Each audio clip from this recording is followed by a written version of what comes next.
حيال دبنا صحي انتونا يوسي انتي مسلكم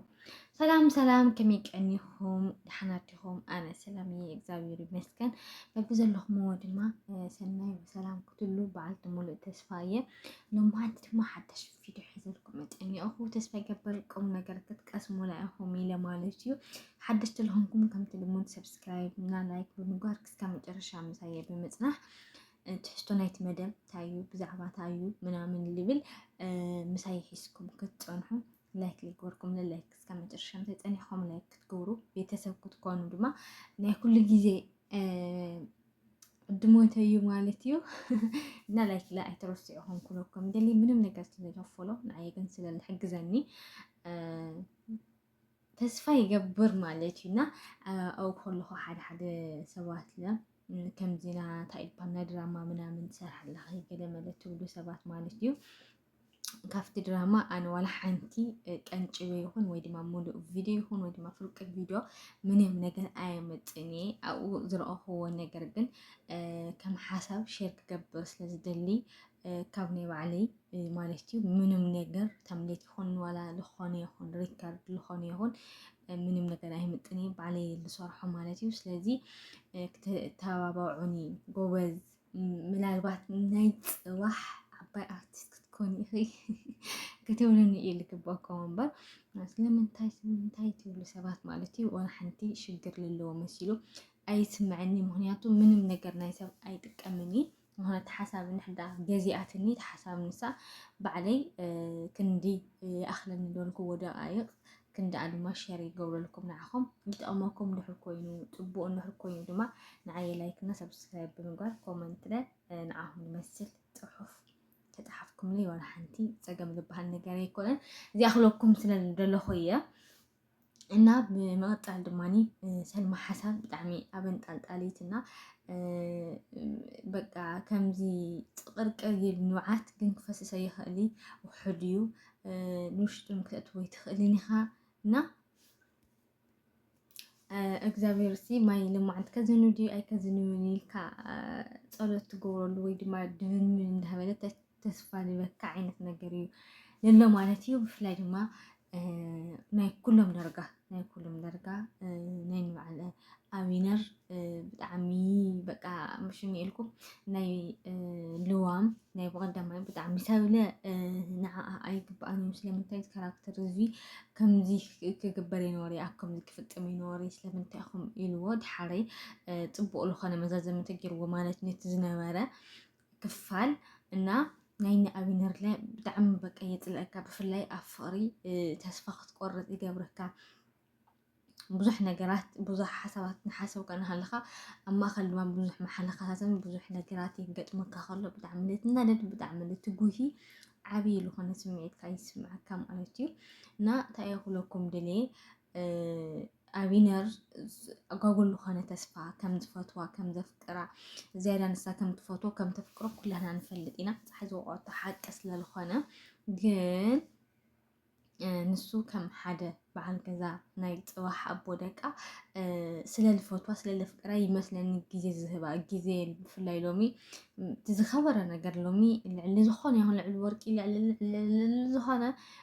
ግዜ ይኮይነና ግዜ ካንድሕር ሂብካ ሓደ ሰብ ግዜ ካንድሕር ሰው ኢልካ ምናምን ዝኾነ ስምዒት ኣሎ ኣብ ውሽጥኻሲ ዝቕመጥ ነገር ኣለና ክስካብ ሕጂ ከምዚ ናበላ ፀኒሑ ክስካብ ሕጂ ክንመርዖ እዚ ጉዳይ ከምዚ ይፈትሐን ምናምን ናበላ ፀኒሑ ሕጂ ግን ኣብ እንዳ መስተ ምውዓል ኣብ እንዳ መስተ ምሕዳር ብጣዕሚ ኣፀያፊ እዩ ብፍላይ ሓደ ደቂ ተባዕትዮ ኣሕዋተይ ከምዚ ዓይነት ስምዒት ከምዚ ዓይነት ነገር ዝህልወኩም ብጣዕሚ ጊጋ እዩ ዝኾነ ነገር ክትጅምሩ ከለኹም እንድሕር ትፍጥሙ ዘይምጅማር እንድሕር ጀሚርኩም ከዓ ወንዳ ወንድነትኩም ተብኢሉ ንባዕልኩም ስራሕኩም ሂወትኩም ተስተኻኽልሉ ኑሮኹም ምናምን ንኽተመሓይሹ ፃዕርዓር ትብሉ እምበር እንድሕር ተመሊስካ እንዳመስተ ምውዓል ምስ ገንዘብካ ምብኣስ ዝኣመሰሉ ነገራት ብጣዕሚ እዩ ልሕዝነካ ብጣዕሚ ልቢ ይሰብር ማለት እዩ እና ሄራን ተኸፍሎላ መስዋዕቲ ኣነ ብጣዕሚ እያ ትገርመለይ ባይዘ ብጣዕሚ እያ ተገርመለይ ምክንያቱ ምስ ሓደ ክልተ ጥራሕ ኣይኮነትን ትጋፈጥ ዘላ ንፍቕሪ ኢላ ንሂወት ኢላ ንሓዳር ኢላ ተኸፍሎላ መስዋዕቲ ልዕሊ ኣልማዝ ልዕሊ ዳይመንድ ክትሽለም ክንገር አልግባእ ጓል ኣንስተይቲ መሲሉ ኢሉ ይስምዐኒ ማለት እዩ። ኣይ ምስ ኣቦኣ ኣይ ምስ ሓፍታ ኣይ ምስ ካልኦት ኣሕዋታ ኣይ ምስ ስርሓ ኣይ ምስ ባዕላ ብዙሕ ነገር ከሲራ ምስ ብዙሕ ነገር ህውከት ፈጢራ ምስ ብዙሕ ነገር ቃልሲ ገይራ እንተዘይዐውታ ኮይና ብጣዕሚ ከቢድ ጋይስ ብጣዕሚ እዩ ማለት እዩ። ብፍላይ ደራሲ ጥንቅቅ ክትብል ይግበአካ እዩ። ምክንያቱ ኣብኣ ብዙሕ ልቢ ዝዘዘወ ኣብኣ ብዙሕ ከምናታ ዓይነት ሂወት ታሪክ ዘለዎን እሞ ድማ እስኪ ናይዚኣ ክርኢ መጨረሻ ሞ ብድሕሪኡ ድማኒ ናተይ ከመይ ከም ዝኾነ ኣፋፍሮ ትክበኒ ኢሉ ብዙሕ ሰብ ኣንጠልጢሉ ልቢ ዝፅበያለ ስለዝኾነ ናት ብብልሹ ነገር ተተወዲኡ ኮይኑ ናይ ብዙሕ ሰብ ልቢ ይስበር እዩ ኢለ ሓስብ ኣነ ማለት እዩ። ንምንታይ ሄራን ትኸፍለላ መስዋእቲ ቀሊል መስዋእቲ ኣይኮነን። ካብ ግዜኣ ካብ ገንዘባ ካብ ሓሳባ ካብ ፍቕራ ካብ ክብራ ብዙሕ ነገራት ግን ከምዚ ንክትገብር ከለካ ዝድግፈካ ዝሕግዘካ እሺ እንታይ ንኾን ከመይ ንኾን ኢሉ ኣቢነር ገና ኣብ ናይ ደማውነት ኣተሓሳስባ እዩ እኒአ።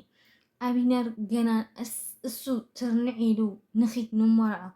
ሓደራ ንውፃእ ኣጆኹ ኣለኹ እንዳንምባል ንድሕሪት ተመሊሱ ናይ ቦታቱ ምናምን ደምንኻ መልስ ናይ ቦታቱ ቃላት ገና ቅድሚ መርዖኦም ተኮይኑ ድሕሪ መርዖኦም ክዓርፉ ኢሉ ይሓስብ ከምዚ ነገር ፍጥርቲ ኢሉ ወይ ድማ ከምዚ ነገር ኣፅንዕ ብልሕትኻ እንደመስተ ምናምን ዝኣመሰሉ ነገራት ብጣዕሚ ኣፀየፍቲ ዝኾኑ ነገራት እዩ ማለት እዩ። ምናልባት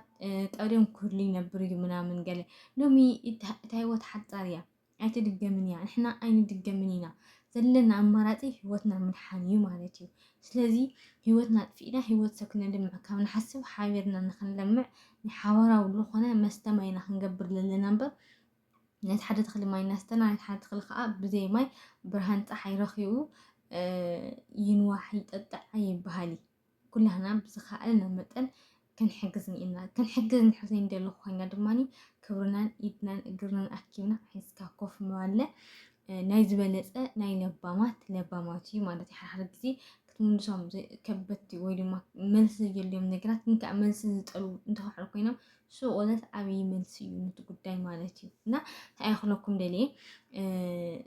ብጣዕሚ እያ ሕዚናሃኒ ሄራን ብጣዕሚ ካብ ንነግረኩም ንሓቶም ምክንያቱ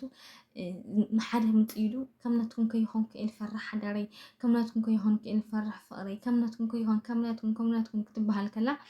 ብጣዕሚ ልቢ ሰብራ ብጣዕሚ ለይሕምመካ ምናምን ገለና ብቻ ዞሮ ዞሮ ግን ክንደየናይ እሙናት ኣለና ክንደየናይ ኣብ ቃልና ፅኑዓት ኣለና ክንደየናይ ተኣሚንና ንፀንሕ ኣለና ክንደየናይ ኢና ንቃል ኪዳን እሙናትን ፅኑዓትን ድብል ብዙሕ ትምህርቲ ክበና ዝኽእል መሲሉ ይስምዐኒ ማለት እዩ። ብፍላይ ኩላና ዘየንበብና ምናምን ኣንቢብና ድዩ ሰሚዕና ድዩ ነናይ ባዕልና ዝኾነ ሓሳብ ክትህብና ተስፋ ይገብር ማለት እዩ። ብቻ ዞሮ ዞሮ ግን ከቢድ ጉዳይ እኒአ ከም ጓል ኣንስተይቲ ኮይንካ ብፍላይ ክትሪኦ ከለካ ሰብ ብዙሕ ንፅበካ ንስኻ ድማ ብዙሕ ገለ ክትሓስብ ከለካ ብጣዕሚ ዘፅልእ ጉዳይ እዩ ማለት እዩ። ብቻ ዞሮ ዞሮ ግን ሰላም ንዓድና ይግበረልና ኩላና ብዛዕ ዓቕምና ፀሎት ንግበር ኩናትን ወረ ኩናትን የጥፍአልና ሰናይ ወሰላም ንዓድና ይኹን ንህዝባ ንጎረቤት ብምሉኡ